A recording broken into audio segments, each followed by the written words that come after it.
have a quick one. Just because the moon is out, okay? Moon in Scorpio. The moon represent things that are hidden.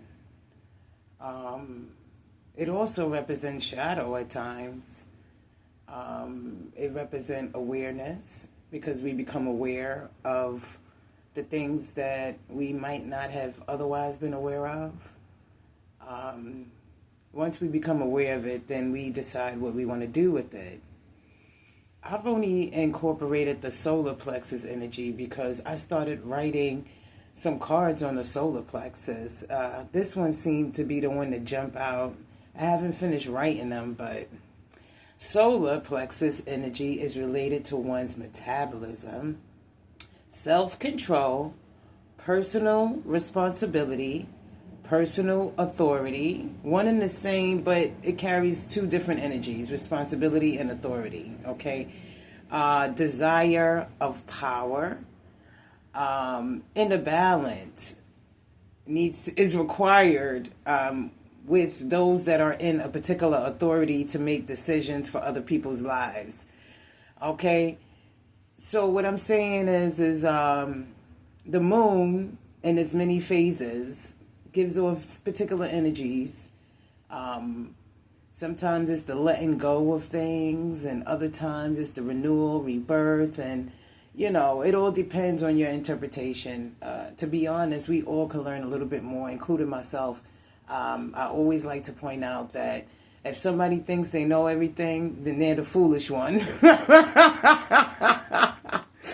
So with regards to the solar plexus energy, I think that it's important because some of you that's been following know that there's always a power dynamic at play, internally and externally. When we look at ourselves internally, we have to decide what we want to do with our authority. And it's very much related to desire of power. When this particular energy center is not balanced and it's not for the higher good of all, it becomes self-serving, and then decisions are made based off of the self, off the ego solely. This right here impacts relationship dynamics. This impacts social structures.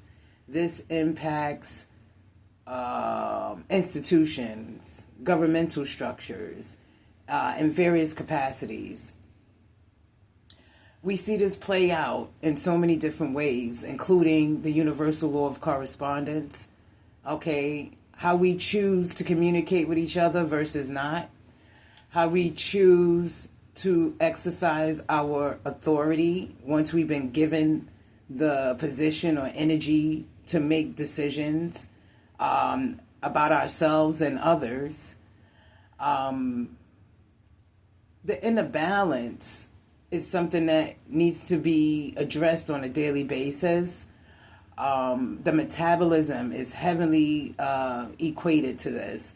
So, that's why it's the stomach area, and placing things that are healthier inside of the system is better than low vibrational unhealthy things. But at the same time, other dynamics play into that, including accessibility to those healthier vibrational foods and items, as well as money. Okay. We come to realize that sometimes it's best for this particular chakra to actually be empty. That way you can allow your digestive system time to get rid of bacterial, parasites and so on and so forth. So it's also related to how we eat. It's related to so many different things. Usually it's related to the sun and not the moon, only because we're dealing with vitality. I don't want to get too much more into it because I made some cards. I guess the whole point of it is I want everybody to enjoy the moon. Enjoy the peace. Enjoy revelations. enjoy enhancements if that's what it's doing for you, for your walk. And that's pretty much it. Sending another love vibration. I was on a roll today.